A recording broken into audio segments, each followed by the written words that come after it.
I spent a year as an economic policy advisor to Senator Orrin Hatch of Utah. I've never had a better boss. You hear stories on Capitol Hill about senators who torment their staff, yelling, throwing tantrums, spreading their low-grade anger around the entire office. But Senator Hatch was overwhelmingly cheerful, even-keeled, and kind to those around him. He has elements of folksy charm, but far more than that, he has that now rare quality of gentility. He especially loved the late Senator Ted Kennedy. Whenever the two met, and they frequently did, sometimes just outside my office, they usually shared a big bear hug. No mere political shoulder-to-shoulder touch, but the real thing. I learned a lot about real-world politics that year, even though I was, by Capitol Hill standards, of course, not at all a powerful or influential staffer. I watched and I learned, and especially I listened. Here's the most important thing I learned. Senators change their behavior dramatically when an election draws near.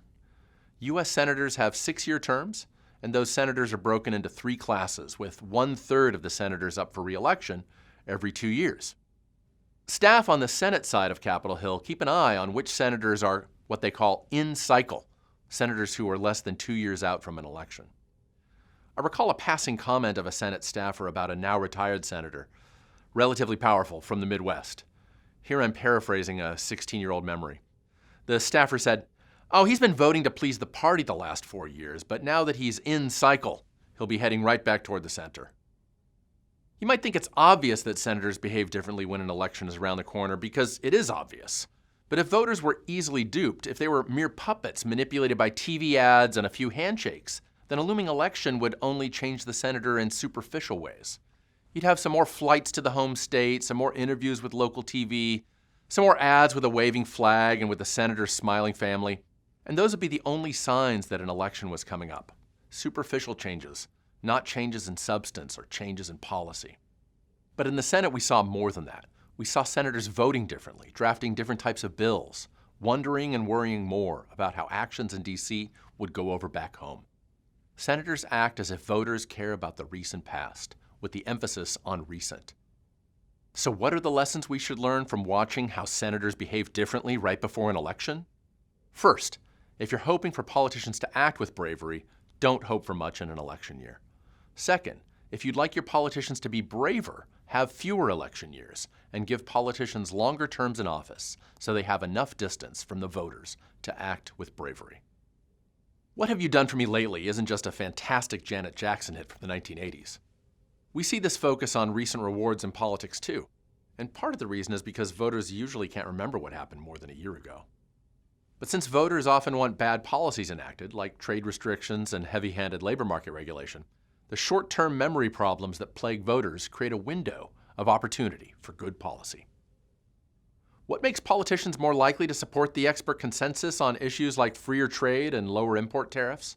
For some answers, let's turn to evidence from the United States Congress.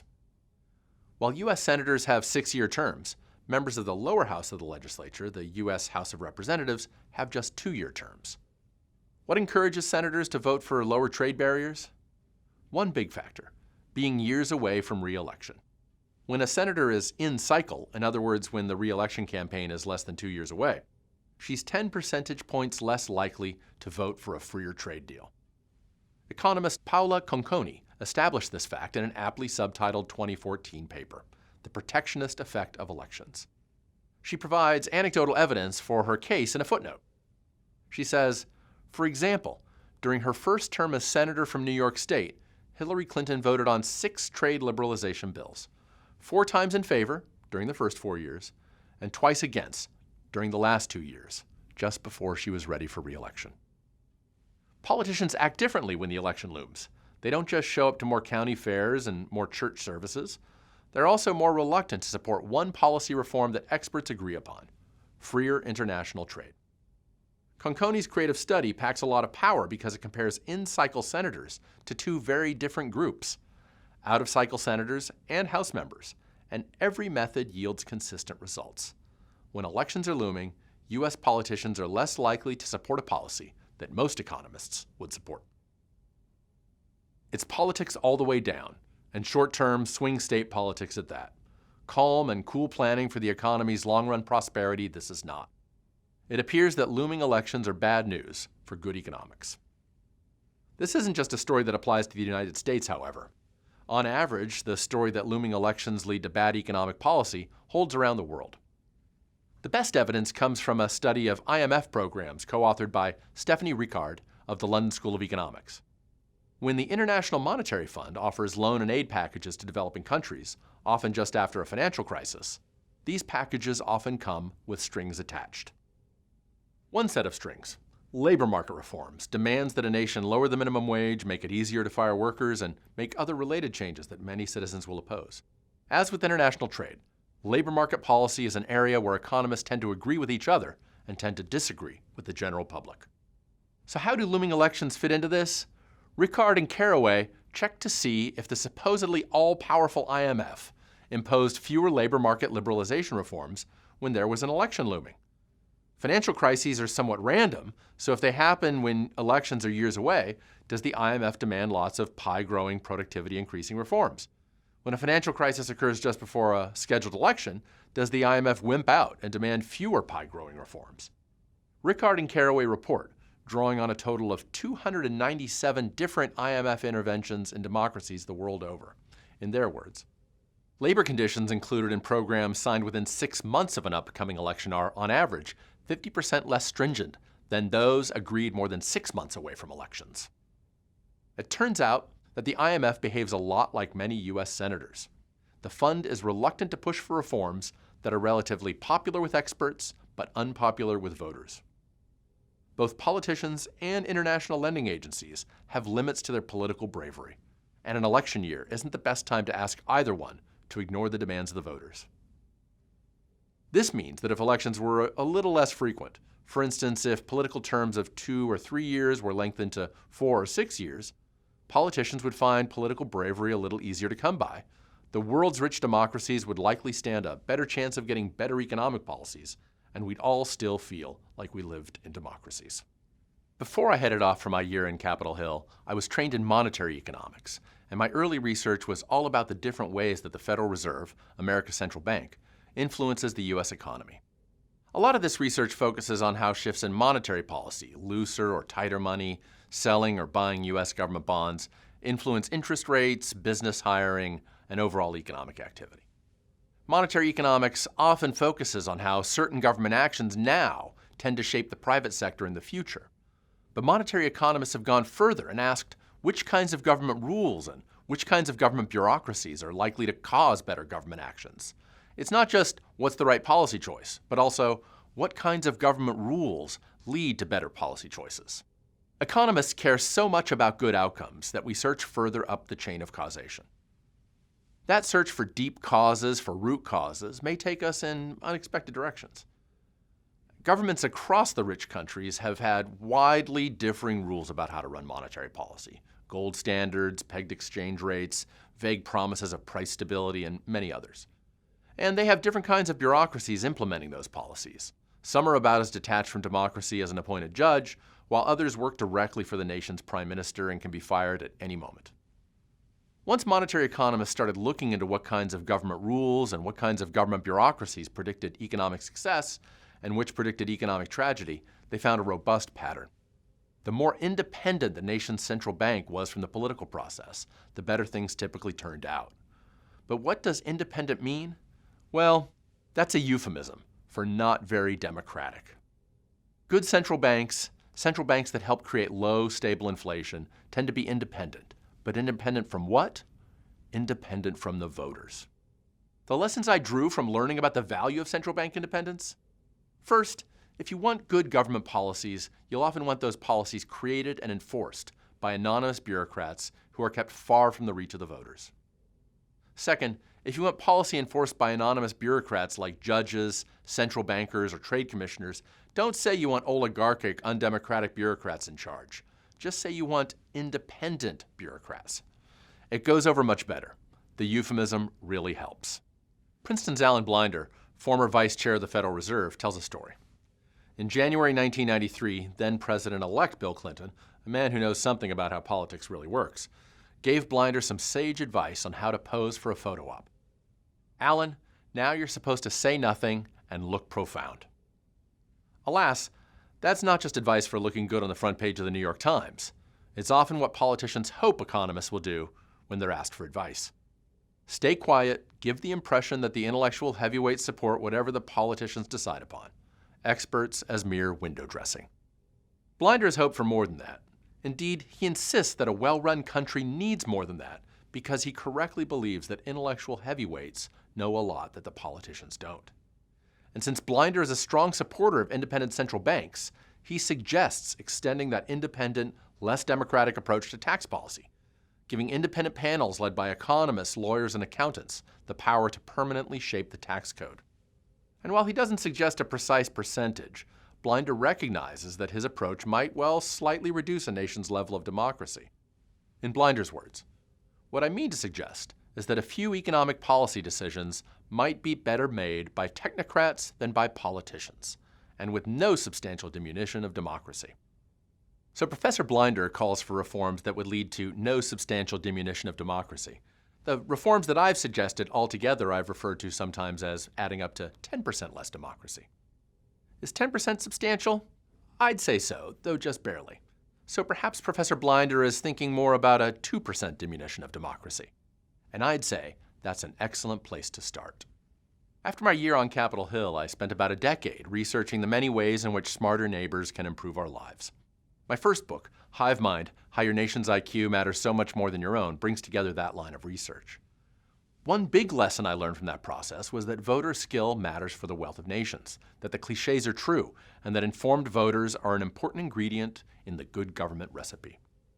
Indeed, informed voters are so important that many social scientists, including economist Deb Simoyo of Barclays and philosopher Jason Brennan of Georgetown, have been searching for ways to give the most informed voters greater weight in modern democracies. The costs of giving equal weight to the informed and the uninformed alike are high enough that it's worthwhile to look for creative ways to tilt the scales just a little bit toward the informed. If you think about the issue for a while, you may decide that even if giving more weight to informed voters is a bad idea for your personal country, it just might be a reasonable choice for the country next door. The lessons I drew from thinking about the value of informed voters: first, rich democracies already de facto give more weight to the informed. Indeed, it's well known that the educated tend to vote at higher rates. The core question is whether it would be wise to dial up this extra influence just a little. Second, if we want people to think carefully about the topic of voting reform, it's usually best to suggest that people try thinking about the question in the abstract, or about whether that reform might be a good idea in some other country. A little detachment goes a long way to spur calm, reasoned thinking. I've made a lot of arguments that in some ways democracy is overrated, but here's one way in which it's clearly underrated. Democracies don't let their citizens die in famines. Every country in the 20th century that you can think of that experienced massive death from hunger and starvation was something other than a democracy. Maybe it was a dictatorship, or quite likely it was colonized by some other country. But for more than a century, widespread death from hunger has never happened in a country where the citizens had the right to choose their leaders. It was the Nobel-winning economist Amartya Sen who made this bold claim, most famously and quite sweepingly in his excellent 1999 book, Development is Freedom. He says, "No famine has ever taken place in the history of the world in a functioning democracy." Other researchers have tried to beat up on Sen's finding, but they have failed. Of course, one wonders, is this just a correlation, a repeated pattern that might be caused by some other factor like prosperity or low corruption?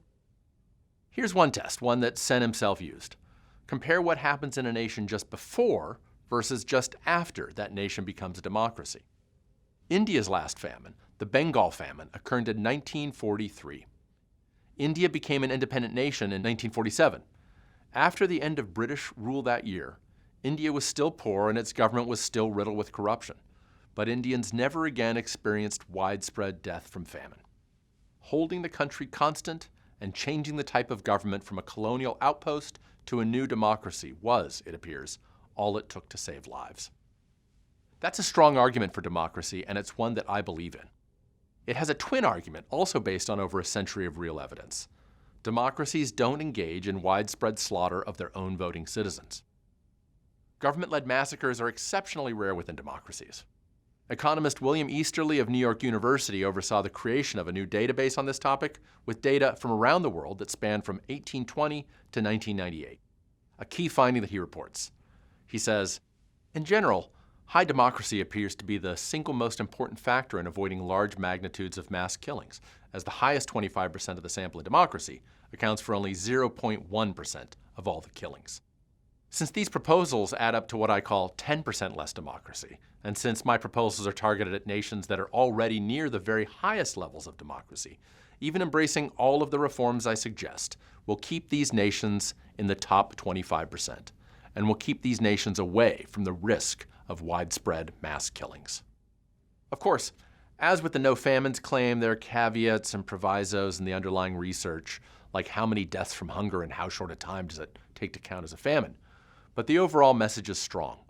Democracies reduce the risk of widespread, short-run death of a nation's citizens compared to other forms of real-world government. So some level of democracy is a genuine lifesaver, but how much democracy do we need to get those life-saving benefits? Not that much. Easterly showed you only need to be in the top 25% to avoid 99.9% of deaths from government massacres. Sen himself concludes that to avoid famines, all you need is a government where the elections are genuinely competitive, where the political parties are genuinely allowed to argue their cases in public, and where the vote counting is reasonably fair, along with a reasonably free press, one that is free enough, for example, to report whether people are going hungry somewhere in the country. Competitive elections and a free press. That's enough to prevent famines, and no reform I suggest will tamper with those minimum requirements. While I suggest quite a few ways to reduce the power of voters, longer term lengths for politicians, or handing more power over to independent government agencies, for instance, none of those reforms will tamper with competitive elections or a free press. Democracy has a lot of benefits and democracy has a lot of costs. So I'm going to try to frame this discussion between benefits and costs in a classic way, using the tool we call the Laffer Curve. In the 1980s, economist Art Laffer, then at USC and now a professional economic consultant, drew a picture on a napkin, a picture that changed the world. As the legend goes, Laffer drew a simple graph with a horizontal axis labeled tax rate and a vertical axis labeled tax revenue. On the graph, he drew a simple upside-down U. When the tax rate was 0, a government wouldn't raise any revenue, since it wasn't taxing anything. If the tax rate were 100%, again, the government wouldn't raise any revenue, since people won't work or invest if they know government will take everything they earn, or at least if they do, they won't tell the government about it. At some point in the middle, there's a sweet spot, a tax rate that would maximize government revenue.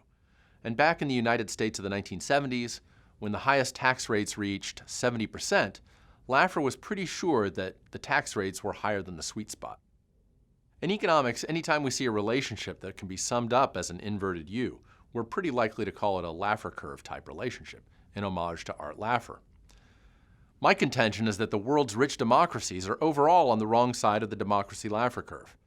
Practical, non-utopian reforms exist that I believe would make a country slightly less democratic, likely create substantial long-run economic benefits, have little or no cost in resources, and be more likely to boost than to shrink widely embraced human rights. Just as importantly, for matters of practicality if nothing else, countries that enacted these reforms would still look and feel and be democratic. After all, I'm not recommending 50% less democracy.